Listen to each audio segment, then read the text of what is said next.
श्री गणेशाय नमः. श्री स्वामी समर्थ. आज आपण चौथ्या खंडातल्या युद्धकांडाचा 29वा सर्ग वाचूया. श्री रामचंद्रांनी 14 वर्ष वनवास पूर्ण झाल्यावर पंचमी तिथीला भारद्वाजांच्या आश्रमात पोहोचल्यावर मनाला आवर घालण्याचा प्रयत्न करीत मुनींना प्रणाम केला. तपस्येचे धनी असलेल्या भरद्वाज मुनींना प्रणाम करून श्रीरामांनी त्यांना विचारले, भगवन, तुम्ही अयोध्येविषयी काही ऐकलं आहे का? तिथं सुकाळ आणि कुशल मंगल तर आहे ना? भरत प्रजापालनात तत्पर असतो ना? माझ्या माता जिवंत आहेत ना? श्री रामचंद्रांनी असे विचारल्यावर महामुनी भरद्वाज प्रसन्नपणे हसतमुखाने त्या रघुश्रेष्ठ श्रीरामांना म्हणाले, रघुनंदन, भरत तुमच्या आज्ञेनुसार वर्तन करतो आहे. जो जटा वाढवून तुमच्याच आगमनाची प्रतीक्षा करतो आहे. तुमच्या चरण पादुका समोर ठेवून तो सर्व कारभार चालवितो. तुमच्या घरी आणि नगरात देखील सर्व कुशल आहे. पूर्वी जेव्हा तुम्ही महान वनाची यात्रा करण्यास निघाला त्यावेळी तुम्ही चिरवस्त्र धारण केलं होतं. तुम्ही दोघे भाऊ आणि तुमची पत्नी एवढेच लोक प्रवासाला निघाला होतात. राज्यभ्रष्ट होऊ नये केवळ धर्मपालनाची इच्छा मनी बाळगून सर्वस्वाचा त्याग करून पित्याच्या आज्ञेचं पालन करण्यासाठी तुम्ही पायीच वाटचाल करीत होतात. तुम्ही तेव्हा सर्व भोगांपासून दूर होऊन स्वर्गातून भूतलावर पडलेल्या देवासमान भासत होतात. शत्रुविजयी वीर, तुम्ही कैकेयीच्या आज्ञेचं पालन करण्यासाठी तत्पर होऊन जंगली फलमुलांचा आहार करीत होतात. त्यावेळी तुमच्याकडं पाहून माझ्या मनात करुणा दाटली होती. परंतु आता परिस्थिती पालटली आहे. तुम्ही शत्रूवर विजय मिळवून सफल मनोरथ होऊन मित्र बांधवांसह परतता आहात. या रूपात तुम्हाला पाहून मला मोठं सुख झालं आहे. रघुवीर, जनस्थानात राहताना तुम्हाला जी सुख दुःख झेलावी लागली ती सारी मला ठाऊक आहेत. तिथं राहून तुम्ही ब्राह्मणांच्या कार्यात संलग्न होऊन समस्त तपस्वी मुनींचं रक्षण करीत होतात. त्यावेळी रावण तुमच्या या सती साध्वी भार्येला पळवून घेऊन गेला. धर्मवत्सल मारीचाचं कपट मृगाच्या रूपात दिसणं, सीतेचं बलपूर्वक अपहरण, तिचा शोध घेताना वाटेत कबंधाची गाठ पडणं, तुमची पंपा सरोवराच्या तटावरील भ्रमंती, सुग्रीवाशी झालेली मैत्री, वाली वध, सीतेचा शोध, पवनपुत्र हनुमानाचं अद्भुत कर्म, सीतेचा शोध लागल्यावर नला करवी समुद्रावर सेतुबंधन, हर्ष आणि उत्साहानं भरलेल्या वानर युथपतींद्वारे लंकापुरीचं दहन, पुत्र, बंधू, मंत्री, सेना इत्यादींसह बलाभिमानी रावणाचा तुमच्याकडून युद्धात वध होणं, त्या देवकंटक रावणाच्या मृत्यूनंतर तुमची देवांशी झालेली भेट, तसंच त्यांचं तुम्हाला वरदान, या साऱ्या गोष्टी मला तपस सामर्थ्यानं ज्ञात झाल्या आहेत.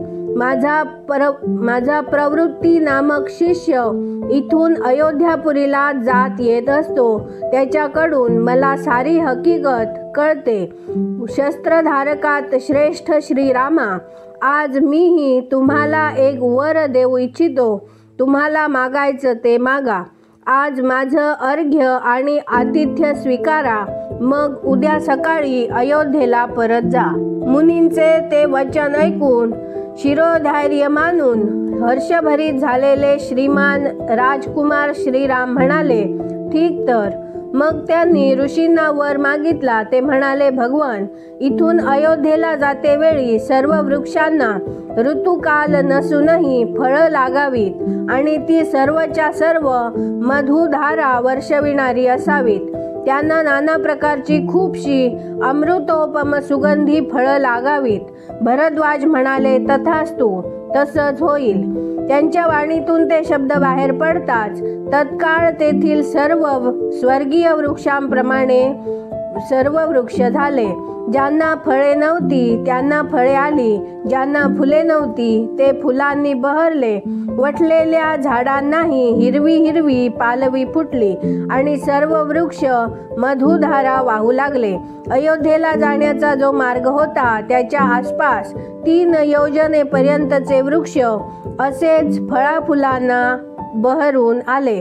मग ते हजारो श्रेष्ठ वानर हर्षभरीत होऊन स्वर्गवासी देवांप्रमाणे आपापल्या रुचीनुसार प्रसन्नतापूर्वक त्या बहुसंख्य दिव्य फलांचा आस्वाद घेऊ लागले. भरद्वाजांच्या आश्रमात उतरण्यापूर्वी विमानातूनच अयोध्यापुरीचे दर्शन झाल्यावर अयोध्यावासी तसेच सुग्रीवादींचे प्रिय करण्याची इच्छा बाळगणाऱ्या शीघ्र पराक्रमी रघुनंदन श्रीरामांनी असा विचार केला की या सर्वांचे प्रिय कसे करता येईल.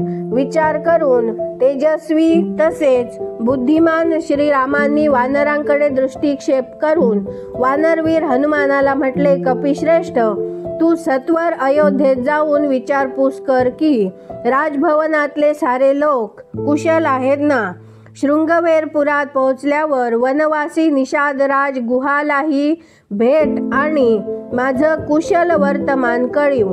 मी कुशल, निरोगी आणि चिंतारहित आहे हे ऐकून निषादराज गुहाला मोठा आनंद वाटेल, कारण तो माझा मित्र आहे.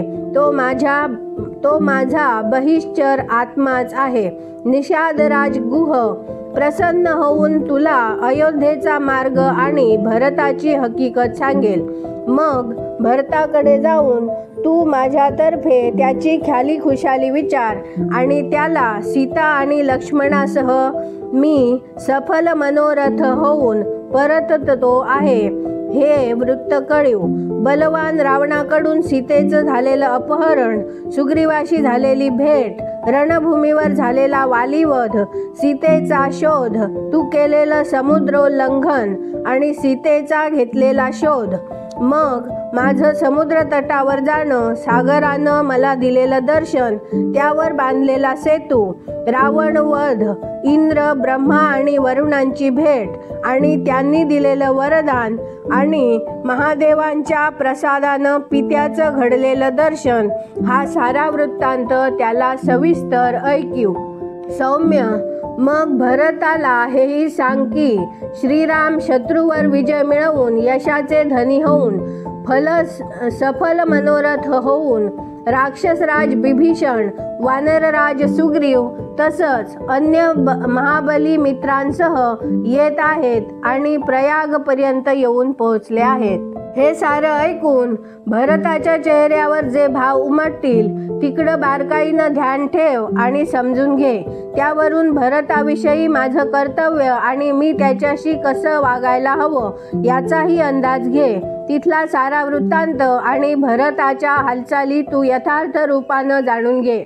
मुखाची कांती, दृष्टी आणि संभाषण, त्याचा मनोभाव जाणून घेण्याची खटपट तू केली पाहिजेस. समस्त मनोवांछित भोगांनी संपन्न तसंच हत्ती, घोडे आणि रथांनी भरपूर असं वाडवडिलांचं राज्य सुलभतेनं प्राप्त झालं तर ते एखाद्याचं मन बदलू कशावरून शकणार नाही. जर कैकईची संगती किंवा चिरकालपर्यंत राज्यवैभवाचा घडलेला संपर्क यामुळे श्रीमान भरत स्वतःच्या राज्याच्या लोभात पडला असेल तर त्या रघुकुलनंदन भरतानं निशंकपणानं या समस्त भूमंडलाचं राज्य करावं.